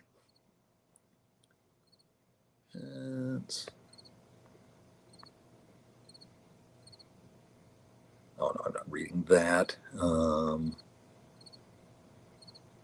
There we go. Hit, you're my boy, Blue. I gotta watch Old School again. Old School, by the way, has some fantastic deleted scenes. There's one in particular where Vince Vaughn is getting really upset with an old lady in her in his electronics store, and then just basically all but kicks her out because she's wasting time trying to figure out how to use the remote. And he's like, I think you've spent enough time here today. Let's go ahead and get that parking validated for you. Let's see. Yardage. Carl Pence coming out firing. Our offensive line is garbage. 2.3 yards per rush attempt was a complete embarrassment against Illinois. I do have a response to that, though, because what they, like I said, they record the sacks, but the rushing yardage, like actual running plays, they had 25 carries for 100 and 112. 25 carries for 112 yards. Yeah, so that wasn't that bad just on the running back side. We'd like it a little better, but yeah, the disaster was just the overtime, just boom, boom, boom, like minus 52 in sacks, because they gave, it was 38 for the overtime, minus 38 for the overtime, and they had the 14-yard completion to Banks, so it was minus 52 in sacks in the overtime. And maybe one of those was a penalty too, which pushed him back. But no, the actual rushing ended up 25 for 112, I believe. I can check that. So not horrible. Just blocking was horrible in overtime. And Greg's singing "Dust in the Wind" now. Let's see. Well, we is 3-1, but we want to be better. Yeah, and I just felt like this went for all the crap on the defense and them getting got too late like they did. It felt like one that got away. It felt like a game we were in control of, and I won't say again, I've made my opinion on the referees more than well known. I felt like they screwed us a couple of times. I felt we had defensive problems. The offensive line, that I thought that Wisconsin overtime was bad. This was worse. Holy God. They just blow through us in 2 plays, and we looked like we were trying to win a race to the other goal line, or at least Dylan was. Like, running from the cops or running from muggers or something. Holy crow. Let's see. Yeah, Dylan is the real deal Holyfield. You hear that, Greg? You still want to start Harburg? I kept quiet on that. I think you owe me $100 though, just so you know. Let's see. As an Illinois fan, Raiola is going to be a problem. He's going to be really good. Yeah, he's already pretty good, and he's probably going to get better. And if you didn't know, Dayton Raiola committed Sunday, I believe, Sunday night, Sunday evening. But I've been people have been asking me about Dayton because he's a 3-star prospect. He wasn't heavily recruited, but not because nobody wanted him. He's got a cannon of an arm. It's just that I think he's been letting the entire world that if he played college football, it'd be at Nebraska since he was about 6 years old. Like, as much of a Nebraska fan as Dylan is, Dylan says that Dayton is the just absolute insane kid who's the room's painted red and Nebraska posters all over the wall. It wasn't going to be the toughest recruiting effort for the Huskers to get him. But I'm just saying he's going to be a different guy than Dylan. I think he seems like a little goofier, and I mean that in a good way, not a problematic one. He's a lefty. He can just whip it like 75 yards. I've seen that on film. He runs the ball more. I guess he likes to run, but he's got that same. You got another kid who's not going to come into college. Undersized, being a Raiola, that's just not in the cards for him. But yeah, he's I think he's a little like an inch or two shorter, a little stockier, runs a little more. I think he'll be fun. He would be one that I wouldn't think, especially since Dylan will still be here. You won't see him, even if Dylan wasn't here, probably march out and start as a freshman like Dylan did. He's not quite that, but he can still be very good. I'm happy with the commitment. Let's do a 2-hour show. No, I'm trying. We're at 126. I'm going to bring it in under 130. It's just God. Movies and Husker football, man. Can't stop talking. And by the way, yes, I should have said, welcome Vegas Sports. Anybody who's in here tonight hasn't been here before. Thank you very much. Love having you. And appreciate you watching and playing along in the comments. Let's see. Evans Upton, I thought we would be better at running the ball than we have been. Otherwise, I've been happy with it. I think, I'm not too disappointed. And I think the passing game is going to open the running game up somewhat. Let's see. Yeah, that's just my opinion. And now also we're dinged up on the line again. Oh God. Therapy was last night. This is happy hour. Sorry. Didn't mean to have Greg publicly call you out on that one, but it is the happy hour. Our offensive line was pedestrian going into the season. Lose Teddy hurt. The thing is, Teddy, I think Corcoran was already going to start at left tackle. But yeah, losing Teddy for depth. He came in last year when he came back and started off not good. But by the end of the year, he was starting to get it back. He was starting to play pretty well, I believe. Let's see. Vegas Sports, I'm with our Haas. Illini to take down Penn State this week. Good luck to your lads. I hope so. This is the problem. If in the next couple of weeks Illinois goes out and starts looking like last year's Illinois again, then the alarms get a little louder. But if Illinois has turned a corner, a pretty quick corner, because they weren't real impressive last year, and it is like a top 5 or 6 team. Funny now that with 18 teams in the conference, top 5 or 6 isn't that bad. And if they get up there, okay, then good game against the team that was better than we thought. If they go out and finish like 13th, bad time to be going at it with the team, and that means we're probably down there too. Let's see. I'm not sure what those mean. Tell you, when I see the back and forth talk, you guys can figure that out. I might be ignoring that just because I'm not necessarily sure what somebody's responding to. So if I'm not jumping in on those as much, begging forgiveness. Let's see, because it's okay. They might try Mezcua and Lutovsky at left tackle. Gotula had a hiccup here and there, but I thought he played well for a redshirt freshman. Yeah, same here. And that seems to be the grade is, did all right. Didn't give up anything bad off the edge there. But man, left tackle, when we're more of an even team than running 75% of the time team, you can't can't be giving up that blind spot. So, but Raiola didn't really seem to be running away. Well, as in tonight's refrain, not including overtime. Fred says, "This is happy hour. I'm going to ask for a refund just like I did with my Cornhead Lager, fucking NIL." Yeah, I'll give you all of your $0 back there, Fred. You can come collect anytime, baby. Greg says, "Vegas, I would have thought that Northwestern was before Purdue." Do we play Northwestern this year? I'm not sure how much they tried to keep the West together.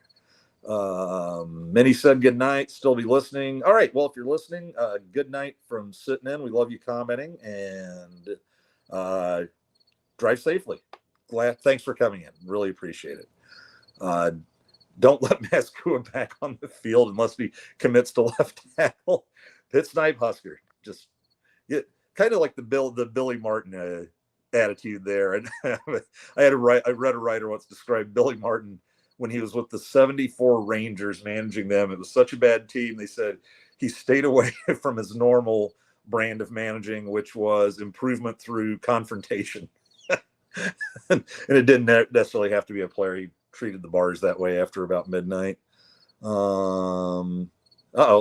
get things straightened out for Greg's show on Thursday night. Minnie, are you going to be picking up the children on Thursday night too? Jesus. Let's see. Minnie sounds like Scott Frost. Now, that's if she was sounding like Scott Frost, she'd be enjoying the happy hour and telling hubby she can't go pick up the kids. Why is Minnie always child trafficking? That got dark in a hurry. Funny, but dark. Let's see. Minnie heard 18 to 19 and got a case of ginger ale on the brain. And the boy wears 15 because of Tommy Frazier, not that guy Mahomes, says El Hombre Negro. And welcome El Hombre Negro. And no, I wish it was Tommy Frazier because if you know me, Nebraska's number one in my world. Georgia's 1A, just because that's dad and uncle went there. That's the household I grew up in, and the team I was cheering for as a kid.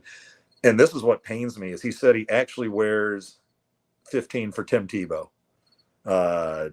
Dylan's a Christian kid, so we won't, we're not going to make fun of that.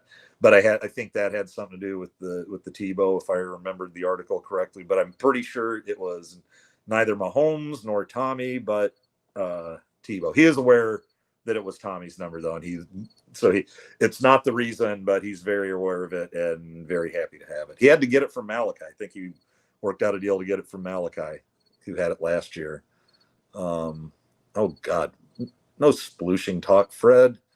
What do we got? Andy, what are you talking about? Husker O-line gave up 5 sacks to Illinois, and we only had 50 yards rushing for the game on a pathetic 1.6 yards per attempt. Oh, you're talking about the yardage. Let's see. God, I can't flip. Oh, I've got it in an email. Hold on. I'm going to get to the bottom of this now. Give me just a moment. To my Corn Nation email box with where's good old Matt Smith with the post-game stats.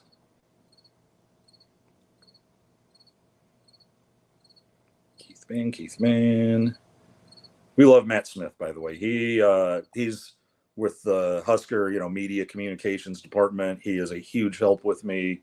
We met during softball season, and he's also like one of their dudes, so to speak, for football. So let's see what the running backs actually ran for. I may be off on that. Let's see. 25 for, sorry, not 100 and, what did I say? 12, let's see. 74, 91, 104, and then -2. So 25 for 102 by the three.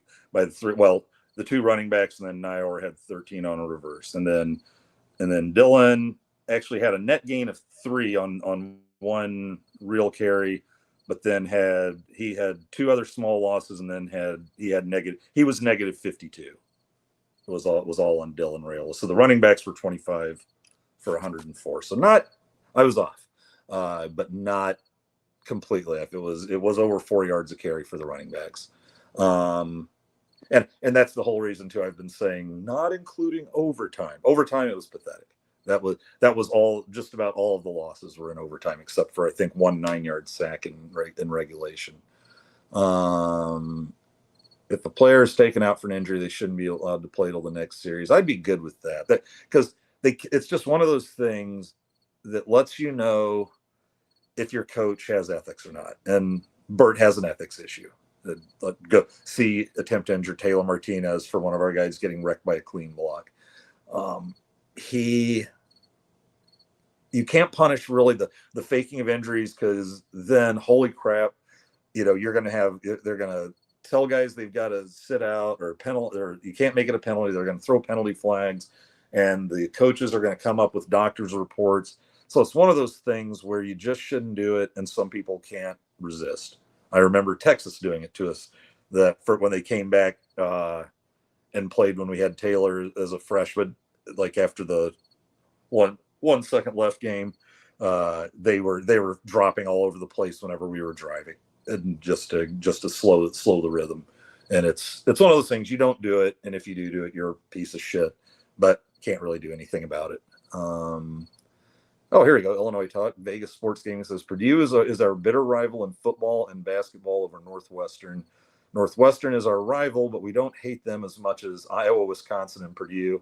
It's a shame we don't play Iowa. I would just think that Illinois and Purdue would be fairly natural rivals. I don't know why, but it seems like it fits. Let's see. Northwestern, interesting. Oh, yeah. And we won 3 national titles with number 15 Tommy Frazier at Nebraska. Let's just win 6 games. Then let's win a conference. And then, but first, 6 games. Roggy Carl, they take the sack yardage of the run total in college. Yeah, he knows. That's why I just don't. I'd rather, like I said, I'd rather see it with the run yardage, but I'm still going to piece it apart from the run yardage.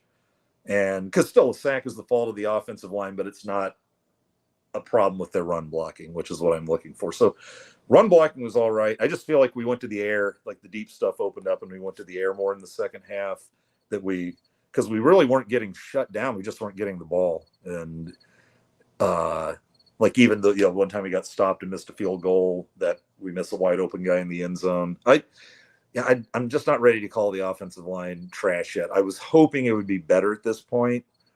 And I'm not just trying to be diplomatic. That's just that I thought we'd be running the ball a little better just because the passing would be opening it up. But I've also noticed that there's a lot of, we're just going to dare this kid to throw. There's a lot of just one deep coverage and 8-9 guys in the box. And so if they're going to do that, we're going to throw it, 30, 40 times a game. Well, at least we will at a full game. This time we threw it 35. Is that probably the most he's thrown all year? And like I said, when you're not getting him off the field at all, I think they probably ran about 60 something plays each, maybe, somewhere in there. Now that's a product of when they were touting, hey, we got rules to shorten the games, and by getting the clock running more, but they didn't shorten the broadcasts. They shortened the games, but the broadcasts are just as long. They just turned 2 minutes of advertising into 4 minutes of advertising, or adding 2 minutes here and 2 minutes there. So they didn't shorten your broadcast from 3:45 to 3. It's still as long as ever. Thank you, you pieces of shit. Let's see. Carl Pence agreed. Year or two away from being just decent. I think we're decent. But we've got to be better. Let's see. What else we got? Got to control the football. Yeah, we had an 18-play drive. We actually dominated the time of possession in the first half, and then as in the fourth quarter they went to the ground and then they started dominating, and then we ended up pretty even on possession. But it's like, I don't care if you have an 18-play drive. 16 of them don't have to be runs. If you have an 18-play drive and you're doing it through the air, some too, that means the air's open and your kid's hitting them. And let's face it, we didn't get Dylan Raiola to come in here and lead our 75-25 ground attack. This is going to be 50-50. And even Dylan said, I don't want to be throwing the ball 50, 60 times a game. He doesn't want to be in the air raid, throwing the ball, 3 plays out of 4. He wants to be part of a balanced offense. And so don't think that Dylan wants to. This is all Dylan going, I need to throw the ball. Not the case. Let's see. I'm not gonna lie. The second half got pretty fuzzy for me after some drinks. I haven't been drinking in the press box. I'm not sure. I'm sure some people do. I don't see any no drinking signs. I just figure I want to behave up there because I enjoy doing it. So you probably won't hear too many stories of drunken Andy hollering in the front row. But yeah, there's some old coaches up there, and I know there's a booth they could probably sneak into for a little cough medicine. Fred Sacco. I thought I broke a finger after swatting a chair across the deck during the game. Luckily, just a blood blister. We're all happy. We're all happy with you. Or happy for you. I mean, don't fumble the football. We haven't been. I don't think we haven't lost a fumble since Dowdell in game 1. And although I think Dylan put a couple on the deck though, like in the same drive. So let's hope that's not a habit. Got him right back. Greg's still singing along. Yeah, that means we got to start scooting to the end. Let me just kind of go to the bottom here. I guess we didn't have that much further to go. Fred Sacco says, you take the good, you take the sacks, and then you got the facts. You take the good. Took me a minute to get with the rhythm there. Anyone find it funny that Minnie is throwing ones at the $20 featured dancer? What the fuck, guys? Come on. Let me see. Just in case Minnie's got the kids in the car now, I'll try to stop the F-bombs. Here we go. Getting ready for Purdue. Purdue is just the waterheads that couldn't get into Rose-Hulman.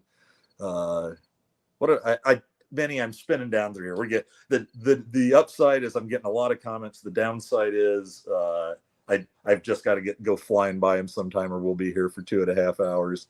Let's see. Fred Sacco, Tanners and Lincoln will have the game. I believe there's a Tanners in Omaha too. There's still a couple of Tanners in Omaha, I believe. 156th and Maple, and I think there's still one at about 114th or 118th and Pacific too. So yeah, Tanner's always has plenty of TVs. Tiger Tom's at 72nd Military, also a fine place to watch football. That's probably where I'll be watching it now that they're on the road. Oh God, we're gonna skip these. DJ's dugout. It'll always have it. It'll be kind of packed. Hey Andy, Minnie had a $4.99 super chat. Did you see it? No, I did not, Greg. Stop it. Oh, who am I kidding? I have a horrible sense of humor.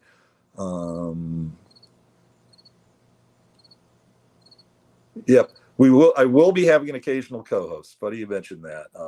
So yeah, I could probably use one at times to help me with the comments. But hey, I love the comments. Let's just get real quick what to look for against Purdue, because I did take some notes. They're going to return a couple of names you might be familiar with. We handled them last year. The only reason it got close is because Harburg about got knocked out cold, and so they put Jeff Sims in, who immediately handed it back to him for a quick 14, and at the time we were up 24-0. They are not doing well, to put it mildly. They return Hudson Card. He is throwing all right, but not that much. He's throwing it about 20, little over 20 times a game. Has 6 TDs, three picks.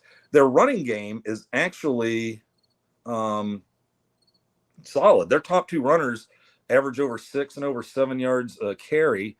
You'll remember both these names. You didn't hear this one last year, but you'll remember it from 22.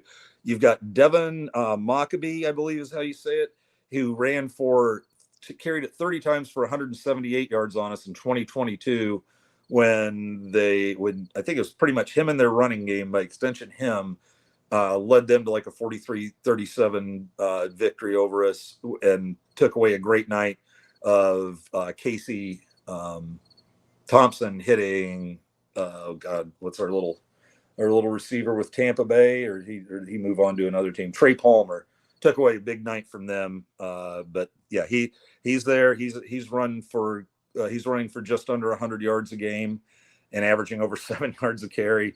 And Reggie Love of Illinois last year is now with them, and he's carried 27 times for 165, so he's averaging over 6 yards a carry. And then down the road after that, just be ready, because then you've got a Rutgers team that's looking pretty good, just pulled out a tight one against Virginia Tech, and then a Indiana team which has beaten a couple of nobodies, but then blew UCLA out of the stadium 42-13. They're coached by Kurt Signetti, who came over from James Madison and brought a lot of the team with him. And they were a ranked team last year, and it's showing pretty quickly. If you thought, I will just say this: if you thought Scott Frost came rolling into, if you thought Scott Frost came rolling into Big Ten Media Days his first year, came rolling in there hot, and hey, they're not, we don't have to adapt to them, they're going to adapt to us and all that shit. Kurt Signetti talked even more shit. He was just like, I didn't come in here to have losing seasons. He's like, I've only had 2 losing seasons in my life. And the year after, both of them is like, he's like, one of them, we won we were picked to finish, or he didn't like getting picked to finish last. And he's picked to finish. Indiana was like picked to finish last by a few people. And he's like, only 2 times I was ever picked to finish last. One year we had a 500 team and didn't finish last. And the other year we played for the conference title. So that's what I think of it. That's what I think of getting picked to finish last.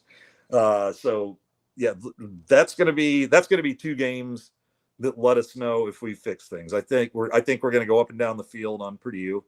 But I think look out for just that running game. Let's see if they sneak in a couple touchdowns, 21 points on us, which might let us know those issues are still there. And then we got the Rutgers and the Indiana game, which are going to tell us a lot about our season, because those are going to be 2 teams that are going to line up and get after it, and we could be in trouble there. We could also beat them both and be a 1-loss team going into Ohio State. 6-1 would still be fine. I'd settle for 5-2 or maybe even 4-3, but who knows? But let's see what happens here. One last check. Oh yeah, that's right. Let's have one last rant. It's already going in the comments. Yeah, next we got Peacock again, which I think I snarked off and commented that, well, that's time for turn off the surround sound and turn the bar TV volume up to 100, because TouchTunes doesn't let the apps be on their surround sound. I'm having them look into it to see if that's something that can be fixed, because I've already watched, or I didn't, but they already watched one Peacock game with just the TV turned all the way up, and it drove everybody nuts. So yeah, Peacock, goddamn, 2 Peacock games in a year. Oh, and one other thing, saw an article this afternoon. Troy Dannon's kind of putting his foot down a little with the league. Well, not putting up, he called it raising his hand. But he, I guess, stressed to the Big Ten president, Tony Petitti, that he would really like to never host another Friday night game. He says, like, we think we chalk our Friday part up, do our Friday part on Black Friday every year. And he's happy to do that and keep doing that. But he'd like to be done, because he all but said it is absolute bullshit that Michigan and Ohio State get to put their foot down and say, well, we won't do it. And the conference just goes, okay. It's like, I'm sure it's one of those things where he probably said it with a smile on his face, but was like, come on, this is seriously how this place works. Troy, this is seriously how this place works. This is the Big Ten. Welcome to it. On that note, let's see. Yeah, more Peacock talk. Said my girlfriend got the Peacock network to watch the Orange Housewives of Desperate County. Could watch at home, but gonna hit sports bar to share my wisdom with people. That's the way I feel. It's the one thing the press box takes away, is being able to go into the bar and just be the voice and the sage of Husker football. Yeah, full of shit too. All right. Looks like it's just pile on many night is continuing. I'm actually doing Peacock for free, because between my sister and my daughter Miley, we all just I think we all pay for a couple or 3 each, and then just share them all with each other. Netflix is the only bastard. They make me go in. It depends how often they're paying attention, but it used to be it happened every several months. Now it's about anywhere from 2 weeks, 3 weeks, sometimes a month. Maybe there's even a 3 month stretch, but you have to go in. They tell you, hey, we don't see this device listed on your account. If you want to add it. So then I have to click something that sends my sister a text, so she has to go back in and clear it. So they're just. I want to just get Netflix by myself and be done with it. And she's like, no, She was like, screw these guys. We're gonna keep doing this, and I'm gonna do it as often as it takes. To hell with them. So anyway, that's our battle with streaming. And Troy played at Ohio State. Oh, oh. Don't disclose that intel, Andy. It's out there. I don't care who knows it. 4.7 million viewers Friday, most watched Friday night game this year. Yeah, well, it was, I don't know, probably the only game Peacock's had was rated teams this year. So anyway, I think that's it. I think we're about an hour 50. We're just bitching about streaming and Peacock. Not that I don't enjoy that, and not that I won't be doing it myself on a bar stool, but I would say we're done for tonight. So thank you very, very much. We will be back next week, same bat time, same Husker place. I'm going to try and have one of our volleyball experts, possibly a relative, come in and give us a little volleyball update next Tuesday. I'd just like to get her side of things on what has gone down and what has changed since the SMU upset. Because, brother, those ladies have been firing out with a vengeance, and thought you'd like to hear a little bit about that. But that is it for this evening. Really enjoy having you guys in here. This is fun.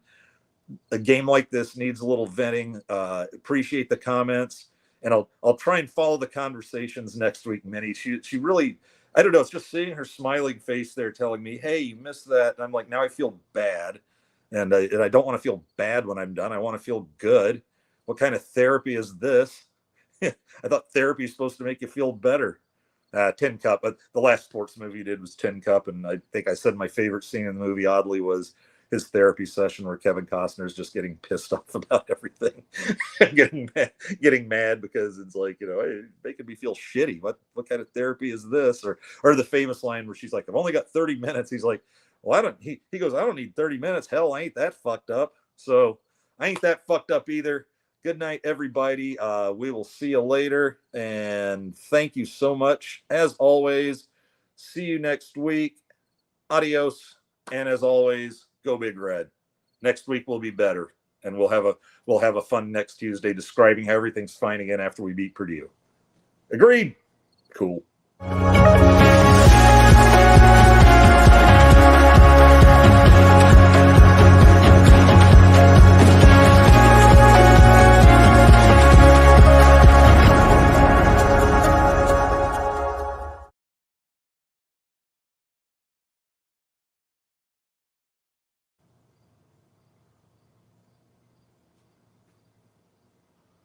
Ugh.